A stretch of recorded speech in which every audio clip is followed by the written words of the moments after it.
காலையில் வீட்டிலேருந்து கிளம்பும்போது வீராவசனமா நான் சென்னை போய் எப்படி தங்குவேன் தெரியுமா, எப்படி வேலை பார்ப்பேன் தெரியுமான்னு வேற பீத்திக்கிட்டு வேற வந்தேன். இங்கே வந்து பார்த்தா ஒன்றும் புரியலை. இப்போ கடவுளே உன் பிள்ளை கூட இருந்து காப்பாத்தப்ப. வாழ்த்துக்கள்மா. நல்லா இரு. இருங்க எழுதுக்கிறேன். ஒன்றும் பிரச்சனை இல்லைம்மா, நான் போய் பில்லு அடிச்சு வரேன், நீ நல்லா படுத்து தூங்கு சரியா? ஐயோ அண்ணி கூச்சிக்கிட்டே போலையே, இப்படியே படுத்துட்டே கிடந்தா எப்படி? எழுந்துருவோம், சீக்கிரம் எழுந்துக்கணும். என்னம்மா நியூ ஜாயினியா? ஆமாம் சார், நியூ ஜாயினி தான். இன்னைக்கு தான் முதல் தடவையாக ஆஃபீஸ்க்கு வரேன். சரி அங்கே போய் உட்காருங்க சரிங்களா? ஓகே, நம்ம உடனே நம்ம அண்ணாவுக்கு கால் பண்ணிவிடுவோம். அப்போ தான் நம்மளை வந்து கூட்டிகிட்டு போயிடுவாங்க. நம்ம இங்கே பேந்த முடிச்சுக்கிட்டு இருக்கிறது எல்லாரும் பார்த்துட்டு யாருமான்னு கேட்டுட்டு இருக்குது. நமக்கு ஒரு சங்கடமாக இருக்கு.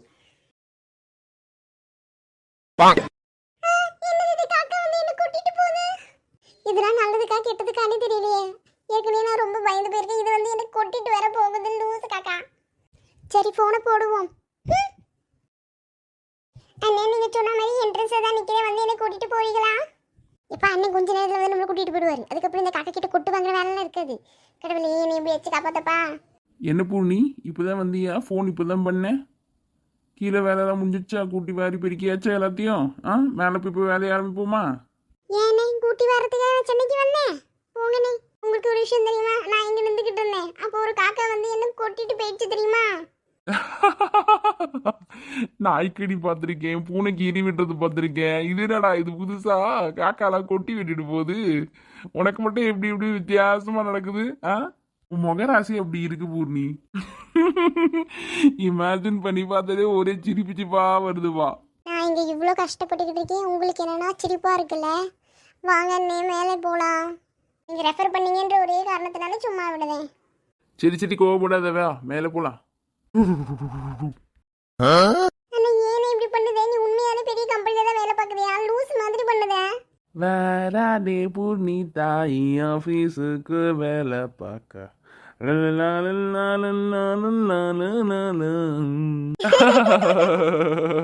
ரொம்ப தேங்க்ஸ் அண்ணே, நீ இல்லைனா ரொம்ப கஷ்டப்பட்டிருப்பேன். நீ ரொம்பலாம் யோசிக்காத பூர்ணி. இந்த ஆஃபீஸ் வெளியேருந்து பார்க்க தான் ரொம்ப பெரிய ஆஃபீஸ் மாதிரி தெரியும். ஆனால் உள்ளே இருக்கிறது எல்லாம் பைத்தியக்கார பயவுலுக. மினி மென்டல் ஹாஸ்பிட்டல் சரியா? ஒவ்வொன்றும் ஒவ்வொரு ரகமாக இருக்கும்.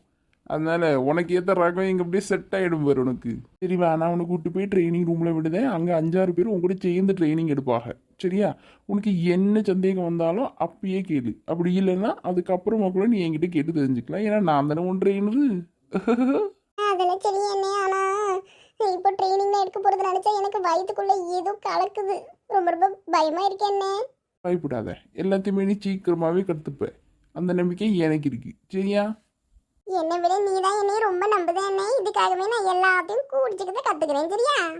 சரி வா போகலாம். ஹாய் காய்ஸ், உங்களுக்கான ட்ரைனிங் இன்னைக்கு தரப்போகிறது நான் தான். என் பேர் வந்து ஜெகன். இந்த ட்ரைனிங் செஷன் ஃபுல்லாகவே நான் ஹேண்டில் பண்ணுற மாதிரி இருக்கும்னு நினைக்கிறேன். ஸோ ஸ்டார்ட் பண்ணலாமா ட்ரைனிங்கா? Okay sir. Okay sir. Okay மச்சான், என் பக்கத்தில் ஒரு பொண்ணு இருக்கா பாரு. இங்கே பாரு மச்சான்.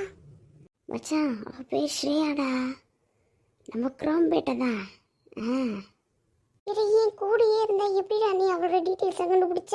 அவள் பேர்ல இருந்தா அவள் எங்கே தங்கியிருக்க வரைக்கும் எனக்கு தெரியுது. எப்படி? அதான் மச்சான் இந்த பிரதீப்போட வேலையே. எனக்கு எல்லாம் ஈஸியாக தெரிஞ்சுக்க. ஒரு சுறவழி கிளம்பியதே, சிவதாண்டவம் தொடங்கியதே. சும்மா கடந்து சங்கை ஊதி விட்டாய், சிவனேனு இருந்தவனை செய்து விட்டாய்.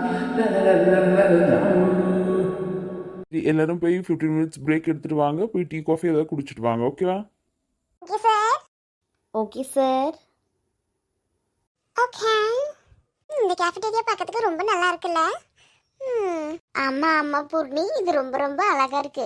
அது மட்டும் இல்லாமல் அங்கங்கே செடியை தொங்க விட்டுருக்காங்க பாரு, அதுதான் இன்னும் சூப்பராக இருக்கு. சரி என்ன சாப்பிடுவோம்ப்பா, சீக்கிரம் சொல்லுங்க. பசி வேற எடுக்குது எனக்கு பயங்கரமா. அவர் எடுக்கிறாரு எடுத்துக்கிட்டே இருக்காரு. எனக்கு பாதிக்கு பாதி புரியவே மாட்டேங்குது. சரி மச்சான், அந்த பொண்ணு ஸ்ரேயா சொன்னி, அவ எங்க மச்சான் போயிருப்பா? இன்னும் அந்த கேஃபேட்டேரியாவுக்கு வரல. என்னவா இருக்கும்? டேய், நீ அவ்வளோ ஒன்றா இருந்தால் அவள் இடுப்பு அளவு தானே இருப்ப. இதில் உனக்கு அவள் எங்கே போனா ஏதுன்னு கவலை வேறையா? வாயை மூடிட்டு கிடைக்கிறத தின்னுட்டு போவோம் வாடா. ஐயோ இந்த வெள்ளை கலரில் ஏதோ டியூப் மாதிரி கொடுத்துருக்காங்க. இது எதுக்குன்னே எனக்கு ஒன்றும் புரியலையே. என்ன பண்ணணும் இதை வச்சு? இவங்க அதை வச்சு என்னதான் பண்ணுறாங்கன்னு பார்ப்போம். அதையும் நம்மளும் ஃபாலோ பண்ணிக்க வேண்டியதான், அவ்வளோதான்.